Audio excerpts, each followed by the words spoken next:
Hello बच्चों।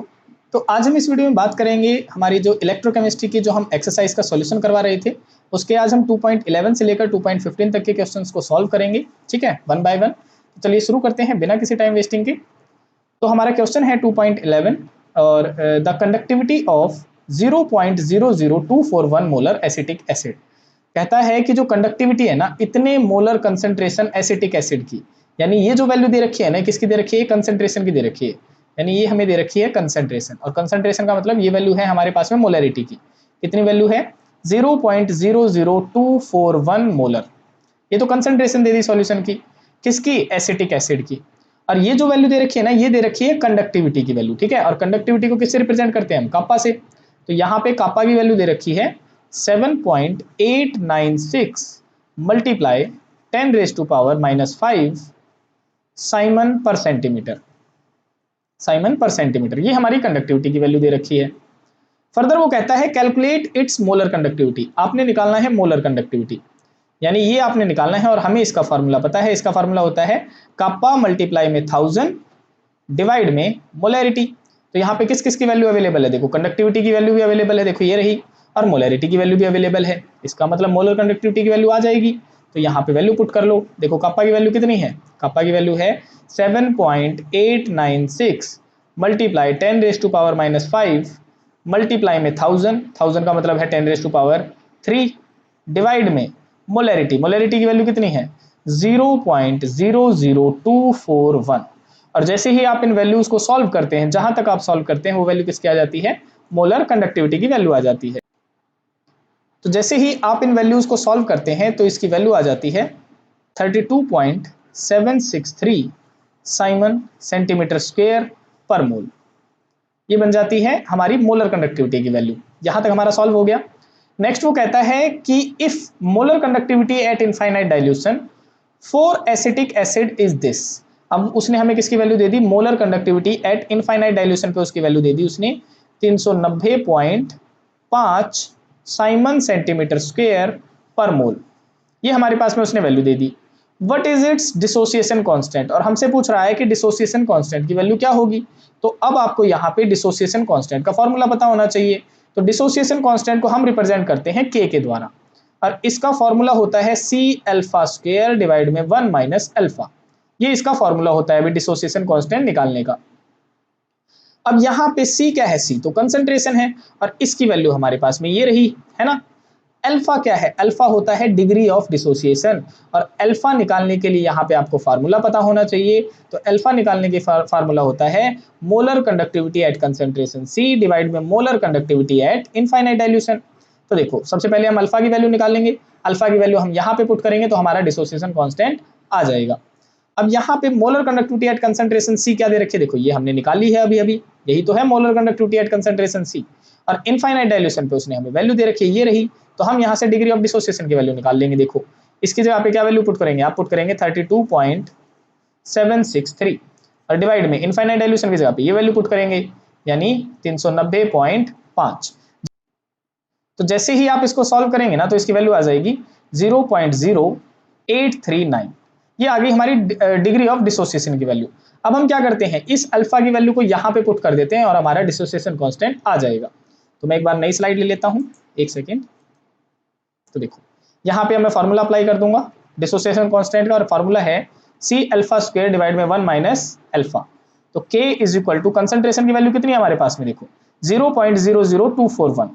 तो ये पुट करो 0.00241, ये वैल्यू तो इसकी हो गई मल्टीप्लाई में अल्फा स्क्वायर। अल्फा की वैल्यू कितनी है? ये वैल्यू है 0.0839। पुट करो 0.0839 इसका स्क्वायर डिवाइड में 1 माइनस 0.0839। हमने जैसे इसको सॉल्व किया, हमारे पास में डिसोसिएशन कांस्टेंट की वैल्यू आ जाएगी। तो इसकी वैल्यू आएगी 1.85 मल्टीप्लाई 10⁻⁻5।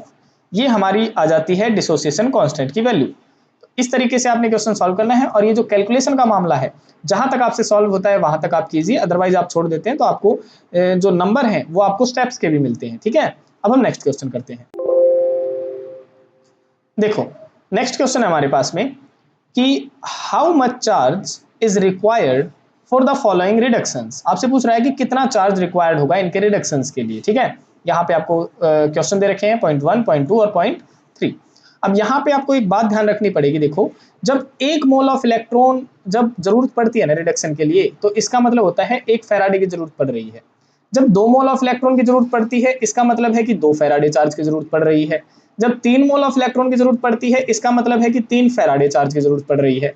तो यहाँ पे जितने इलेक्ट्रॉन की जरूरत पड़ेगी ना रिडक्शन के लिए, उतना ही फैराडे चार्ज की जरूरत पड़ेगी। ये बात आपने ध्यान रखनी है।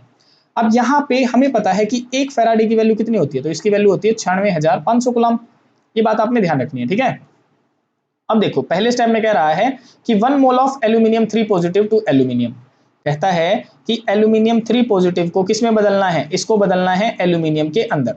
तो अब यहाँ पे तो ये +3 ऑक्सीडेशन स्टेट के अंदर है, और ये किस में बदल रहा है, 0 ऑक्सीडेशन स्टेट के अंदर। तो ये कब बदलेगा 0 के अंदर, जब ये 3 इलेक्ट्रॉन को क्या करेगा, एक्सेप्ट करेगा। अब मैंने अभी क्या बताया आपको कि जितने इलेक्ट्रॉन की जरूरत पड़ेगी उतने फैराडे चार्ज की जरूरत पड़ेगी। तो 1 मोल ऑफ एल्यूमिनियम जो है, 1 मोल ऑफ एल्यूमिनियम, उसे कितने फैराडे चार्ज की जरूरत पड़ेगी रिडक्शन करने के लिए, यानी 3 मोल ऑफ इलेक्ट्रॉन की जरूरत पड़ रही है यहाँ पे। तो 3 मोल ऑफ इलेक्ट्रॉन की जरूरत पड़ेगी रिडक्शन के लिए, फॉर रिडक्शन के लिए। इसका मतलब अगर मैं यहाँ पे चार्ज की बात कर रहा हूं, तो 1 मोल ऑफ एल्यूमिनियम को रिडक्शन करने के लिए 3 फैराडे चार्ज की जरूरत पड़ेगी, क्योंकि 3 मोल इलेक्ट्रॉन है। तो 1 फैराडे की वैल्यू होती है 96,500। तो यहाँ पे चार्ज की वैल्यू कितनी आ जाएगी, 3 मल्टीप्लाई में 96,500। इसके मल्टीप्लाई कर दो, कितना हो जाएगा, देखो 300, 300, 3 पंजे 15 का 50, हासिल पाई 1, और 6 3 18, 18 और 1 19, 19 का 1 का हासिल पाई 1, 18 9 27, 27 और 1 ये हो गया 28, ठीक है। यानी 2,89,500 कलाम चार्ज की जरूरत पड़ेगी 1 मोल ऑफ एल्यूमिनियम को रिडक्शन करने के लिए, ठीक है। अब आ जाओ सेकंड स्टेप के अंदर। देखो ये वो क्वेश्चन है जिनके लिए आपको जरूरत भी नहीं पड़ेगी कॉपी पेन उठाने की, सीधा आप आंसर बता सकते हैं। जैसे अब उसने नेक्स्ट स्टेप में कहा है कि 1 मोल ऑफ कॉपर 2 पॉजिटिव को कॉपर में बदलना है। अब ध्यान से देखना, कॉपर 2 पॉजिटिव को आपने बदलना है कॉपर के अंदर। तो +2 ऑक्सीडेशन स्टेट से 0 में जा रहा है, तो कितने इलेक्ट्रॉन की जरूरत पड़ेगी, 2 इलेक्ट्रॉन की जरूरत पड़ेगी। तो 2 मोल ऑफ इलेक्ट्रॉन की अगर जरूरत पड़ रही है, तो 1 मोल ऑफ कॉपर को कितने चार्ज की जरूरत पड़ेगी, तो आप यहाँ पे बताएंगे कि 2 फैराडे चार्ज की जरूरत पड़ेगी। तो यहाँ पे 2 मल्टीप्लाई में 96,500 कर दो, आपका आंसर आ जाएगा। कितना आएगा, देखो 2 0 0, 2 0 0, 2 5 10 की 0, हासिल पाई 1, और ये हो जाएगा 2 6 12 और 1 13 का 3, हासिल पाई 1, 2 9 18, 18 और 1 19, यानी 1,93,000 कूलम चार्ज की जरूरत पड़ेगी इसको। सीधी सी बात है ना।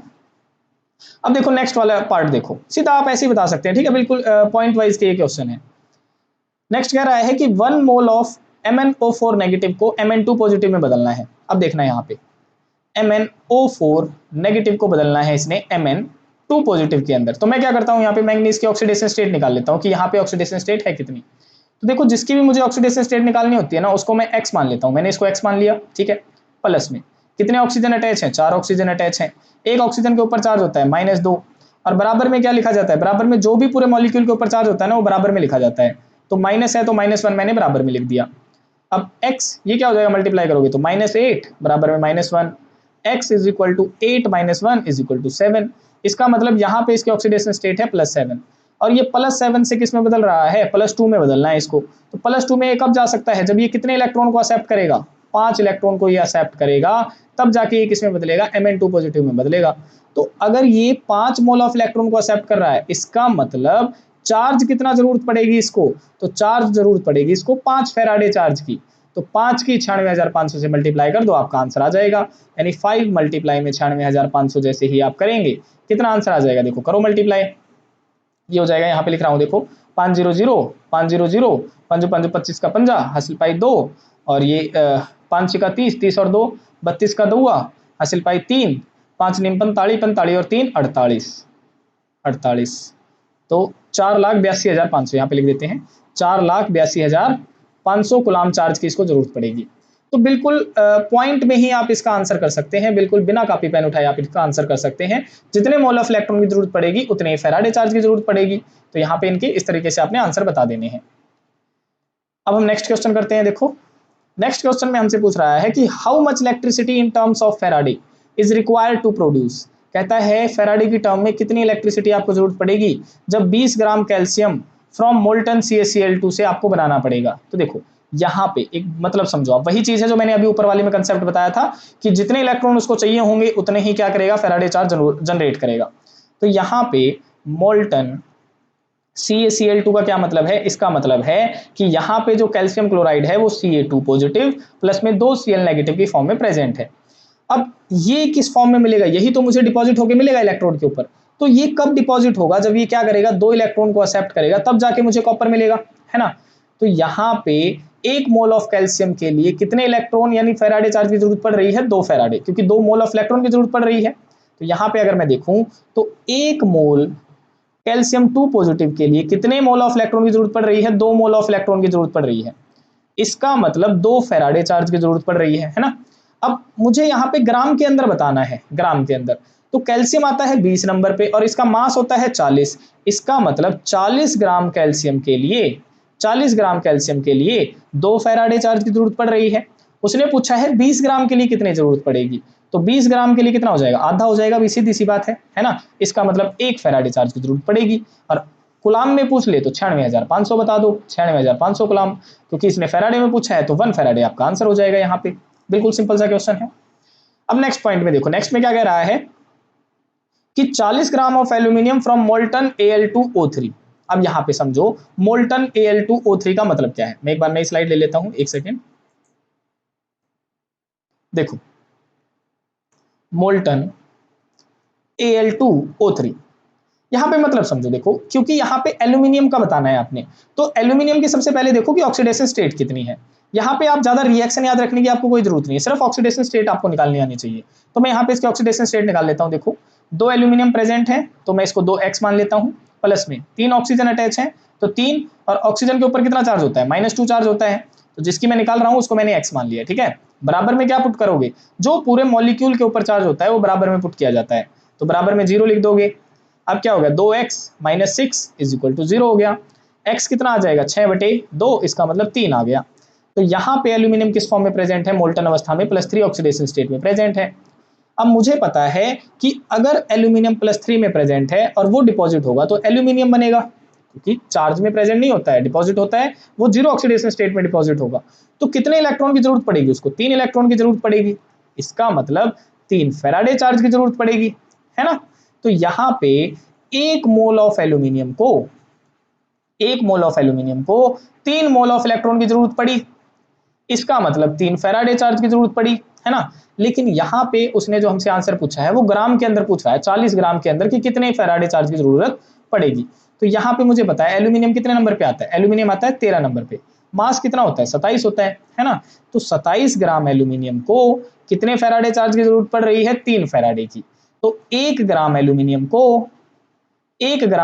को कितने फैराडे चार्ज की जरूरत पड़ेगी, 3/27। और जो हमसे उसने कितना पूछा है कि 40 ग्राम को कितने की जरूरत पड़ेगी, तो 40 ग्राम ऑफ एल्यूमिनियम को कितने फैराडे चार्ज की जरूरत पड़ेगी, तो 3/27 गुणा में 40 आप कर देंगे। तो जैसे ही आप इसको सॉल्व करेंगे इसका आंसर कितना आ जाएगा, 4.44 फैराडे।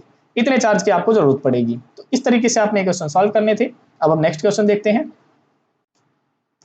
देखो नेक्स्ट क्वेश्चन हमारे पास में कि how much electricity is required in कुलाम। अब की बार कुलाम में पूछ लिया उसने, ठीक है, फॉर द ऑक्सीडेशन ऑफ। अब इसने ऑक्सीडेशन करना है। देखो कंसेप्ट बिल्कुल हमारा सेम है, बस हमें ऑक्सीडेशन स्टेट निकालनी आनी चाहिए। फिर हमने देखना है कि कितने इलेक्ट्रॉन की जरूरत पड़ रही है, कितने इलेक्ट्रॉन निकल रहे हैं। जितने इलेक्ट्रॉन की जरूरत पड़ रही है, जितने इलेक्ट्रॉन निकल रहे हैं, उतने ही फैराडे चार्ज की जरूरत पड़ती है। और 1 फैराडे में मुझे पता है कि 96,500 कूलम्ब चार्ज मौजूद होता है। तो अब उसने कहा है कि 1 मोल ऑफ H2O को ऑक्सीजन में बदलना है। अब देखो मेरे पास में है H2O और इसे बदलना है ऑक्सीजन में।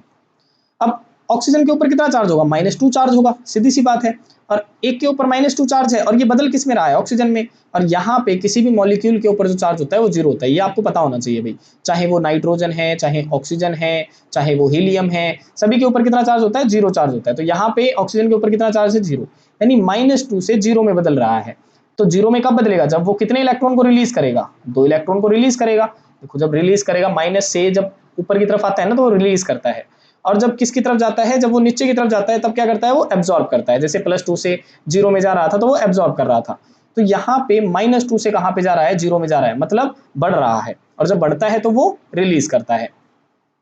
तो यहाँ पे उसने क्या कर दिया, रिलीज कर दिया। अब यहाँ पे क्या होगा, अब जितने इलेक्ट्रॉन उसने रिलीज करे हैं मतलब उतने ही फैराडे चार्ज की जरूरत पड़ेगी, यानी चार्ज कितनी जरूरत पड़ेगी, 2 फैराडे, है ना। तो यही हमारा आंसर आ जाएगा। और उसने हमसे कूलाम में पूछा है, तो 2 मल्टीप्लाई में क्या कर दो, 96,500 कर दो। तो कितना आएगा देखो, 2 0 0 2 0 0 2 5 10 की 0 हासिल पाई 1, 2 6 12 और 1 13 का तिया हासिल पाई 1, 2 9 18 और 1 19। तो इतने कूलाम चार्ज आपको जरूरत पड़ेगी। अब नेक्स्ट क्वेश्चन देखो, नेक्स्ट में क्या कह रहा है कि 1 मोल ऑफ आयरन ऑक्साइड है और इसको बदलना है Fe2O3 में, यानी आयरन ऑक्साइड को बदलना है Fe2O3 में। अब यहाँ पे इनके ऑक्सीडेशन स्टेट देखो, देखो भाई यहाँ पे आयरन के ऊपर जो ऑक्सीडेशन स्टेट है ना वो +2 है, क्योंकि ऑक्सीजन के ऊपर होती है -2, तो माइनस वाला प्लस के पास में जाता है, तो -2 वाला किसके पास जाएगा, +2 के पास में, तो आयरन के ऊपर है +2। और जब यहाँ पे आप आयरन की ऑक्सीडेशन स्टेट निकालोगे ना तो +3 आएगा। तो मैंने अभी आपको सिखाई थी कैसे निकालते हैं ऑक्सीडेशन स्टेट, देखो यहाँ पे मैंने एल्यूमिनियम की निकालनी आपको सिखाई है ना, और यहाँ पे मैंने ऊपर भी सिखाई थी आपको, देखो जैसे यहाँ पे मैंने मैंगनीज की निकालनी सिखाई थी आपको। तो इसी तरीके से जब आप इसकी ऑक्सीडेशन स्टेट निकालेंगे ना आयरन की, तो +3 ऑक्सीडेशन स्टेट आएगी। अब देखो आयरन किस में बदल रहा है, +2 से किस में जा रहा है, +3 में जा रहा है। तो ये +3 में कब गया होगा, यानी जब बढ़ती है तो वो क्या करता है, रिलीज करता है। तो कितना बढ़ा, 1 कदम बढ़ा, तो 1 कदम बढ़ा मतलब 1 इलेक्ट्रॉन उसने क्या किया होगा, रिलीज किया होगा, है ना। तो अब अगर वो 1 इलेक्ट्रॉन रिलीज कर रहा है मतलब कितने फैराडे चार्ज की जरूरत पड़ रही है यहाँ पे, तो 1 फैराडे चार्ज की जरूरत पड़ रही है। तो चार्ज यहाँ पे हो गया 1 फैराडे, और कूलाम में अगर देखोगे तो 96,500 कूलाम। तो ये हमारा आंसर हो जाएगा इसका, है ना। बिल्कुल बिना कॉपी पेन उठाए भी आप इनको सॉल्व कर सकते हैं, ठीक है। अब हम नेक्स्ट क्वेश्चन करते हैं। देखो नेक्स्ट क्वेश्चन है हमारे पास में कि इस सॉल्यूशन ऑफ निकल नाइट्रेट, हमारे पास में निकल नाइट्रेट का सॉल्यूशन है, यानी NiNO3 का ट्वाइस। और मुझे पता है निकल के ऊपर कितना चार्ज होगा, यहाँ पे +2 चार्ज होगा, क्योंकि NO3 के ऊपर -1 चार्ज होता है। तो एक NO3 के ऊपर -1 चार्ज होगा तो 2 के ऊपर -2 हो जाएगा, और -2 वाली चीज किसके पास जाएगी, +2 के पास जाएगी। इज इलेक्ट्रोलाइज, उसे इलेक्ट्रोलाइज किया जा रहा है between platinum electrodes, platinum electrode के बीच में, using A current of 5 ampere. यहाँ पे उसने करंट की वैल्यू बता दी है, कितनी है, 5 एम्पियर करंट की वैल्यू है। टाइम उसने बता दिया 20 मिनट के लिए, यानी टाइम उसने हमें दे दिया 20 मिनट। और अगर मैं इसको सेकंड में बदलूंगा तो 20 मल्टीप्लाई में 60 कर दूंगा, ये हमारा सेकंड में बदल जाएगा। व्हाट मास ऑफ निकल डिपॉजिटेड एट कैथोड, हमसे पूछ रहा है कि मास ऑफ निकल निकालो कि कितना डिपॉजिट हुआ है, द वेट ऑफ निकल, ठीक है। अब ये वाला जो क्वेश्चन है ना, ये है हमारा Faraday's first law of electrolysis के ऊपर, Faraday first law of electrolysis के ऊपर ये क्वेश्चन बेस्ड है। तो Faraday first law of electrolysis क्या कहता था कि उतना ही वेट डिपॉजिट होगा जितना ज्यादा उसके अंदर से चार्ज पास आउट होगा। ये बात आपने ध्यान रखनी है कि उतना ही वेट डिपॉजिट होगा जितना ज्यादा उसके अंदर से चार्ज पास आउट होगा। तो वेट जब हम इस डायरेक्टली प्रोपोर्शनल को हटाते हैं तो इसके स्थान पे जेड लग जाता है, जेड मल्टीप्लाई में चार्ज। और चार्ज का फार्मूला मुझे पता ही है, चार्ज का फार्मूला होता है करंट मल्टीप्लाई में टाइम, ये चार्ज का फार्मूला होता है। और जेड का फार्मूला क्या होता है, तो जेड का फार्मूला होता है, इसका नाम है भाई इलेक्ट्रोकेमिकल इक्विवेलेंट वेट, इसका नाम है इलेक्ट्रोकेमिकल इक्विवेलेंट वेट, ये है जेड का नाम। और इसका फार्मूला क्या होता है, तो जेड का फार्मूला होता है इक्विवेलेंट वेट डिवाइड में फैराडे, ये इसका फार्मूला होता है। और इक्विवेलेंट वेट को कैसे निकालते हैं तो आपको पता होगा, मोलर मास डिवाइड में एन फैक्टर, ये इसको इक्विवेलेंट वेट को निकालने का फार्मूला है, एन फैक्टर, और मल्टीप्लाई में फैराडे है भाई, ठीक है। तो जब मैं इन वैल्यूज को सभी को सॉल्व करता हूं ना, तो जेड का क्या फार्मूला होता है, देखो मोलर मास डिवाइड में एन फैक्टर और मल्टीप्लाई में क्या है, देखो फैराडे है डिवाइड में, तो 1/96,500 हम कर देते हैं। तो ये आता है हमारा जेड का फार्मूला, ये कंप्लीट जेड का फार्मूला है, ठीक है, इलेक्ट्रोकेमिकल इक्विवेलेंट वेट का फार्मूला है। और ये है हमारा चार्ज का फार्मूला करंट इनटू टाइम। तो जब मैं इन सभी फार्मूले को पुट करता हूं ना, तो हमारा वेट का फार्मूला निकल आता है Faraday first law of electrolysis के अकॉर्डिंग। तो मैं इन सभी को एक जगह पे इकट्ठा लिख लेता हूं। देखो तो वेट का हमारा फार्मूला बन जाएगा, देखो चार्ज का क्या था, करंट इनटू टाइम था, मल्टीप्लाई में। अब हम जेड का फार्मूला भी लिख लेते हैं आगे की तरफ। तो जेड का फार्मूला है मोलर मास डिवाइड में एन फैक्टर मल्टीप्लाई में 1/96,500। तो ये हमारा कंप्लीट फार्मूला बन गया। अब मैं यहाँ पे सभी की वैल्यू पुट करता हूँ। देखो करंट की वैल्यू कितनी थी, तो इसकी वैल्यू थी 5 एम्पियर, यानी 5 मल्टीप्लाई में टाइम की वैल्यू कितनी थी, 20 मिनट थी, इसको सेकंड में बदला तो मल्टीप्लाई में 60 किया, मल्टीप्लाई में मोलर मास। देखो अब क्या होगा, देखो डिपॉजिट क्या होगा, डिपॉजिट तो निकल को ही होना है ना। तो हम मोलर मास भी किसका लिखेंगे, केवल निकल का लिखेंगे, हम कंप्लीट सॉल्यूशन का नहीं लिखेंगे, ठीक है। तो निकल कितने नंबर पे आता है, निकल आता है भाई 28 नंबर पे। और इसका आप मास देखेंगे ना तो अप्रोक्सीमेटली 58 होता है भाई, वैसे तो 58.71 समथिंग होता है, आप अप्रोक्सीमेटली ले सकते हैं। तो इसका मास कितना हो गया, 58 हो गया। तो यहाँ पे मोलर मास हो गया 58 डिवाइड में एन फैक्टर। देखो अब एन फैक्टर कितना होता है भाई, देखो एन फैक्टर होता है जितना चार्ज आपको दिखाई दे रहा है ना, वही एन फैक्टर की वैल्यू होती है। और एन फैक्टर की वैल्यू हमारी चार बातों पे डिपेंड करती है भाई। अगर आपने हमारे पिछले लेक्चर्स देख रखे हैं तो आपको पता होगा कि एन फैक्टर की वैल्यू चार बातों पे डिपेंड करती है। पहला तो आपने देखना है कितने एच पॉजिटिव आयन है, दूसरा आपने देखना है कितने OH नेगेटिव आयन है, तीसरा आपने देखना है कि कितने नंबर ऑफ इलेक्ट्रॉन है, और चौथा आप देखते हैं कि कितना चार्ज है। तो हम यहाँ पे क्या बात देख रहे हैं, हम यहाँ पे चार्ज देख रहे हैं। तो चार्ज कितना है, +2 है। इसका मतलब एन फैक्टर की वैल्यू कितनी है, 2 है। और मल्टीप्लाई में 1/96,500। तो जैसे ही आप इन सभी वैल्यूज को सॉल्व करते हैं ना, आपके वेट की वैल्यू आ जाती है। तो इसकी वैल्यू आएगी 1.825 ग्राम। ठीक है, तो इस तरीके से आपने ये क्वेश्चन सॉल्व करना था और हर एक फॉर्मूले को आपने याद करना था। तो ये थे हमारे आज के 5 क्वेश्चन, आशा है आपको समझ में आया होगा। आगे वाले जो क्वेश्चन हैं हम अपनी आगे आने वाली वीडियो में करवाएंगे। तो अगर आप चैनल पे नए हैं तो चैनल को सब्सक्राइब कर लीजिए और बेल आइकन को प्रेस कर लीजिए ताकि आने वाली नोटिफिकेशन सबसे पहले आप तक पहुंच सके। Thank you.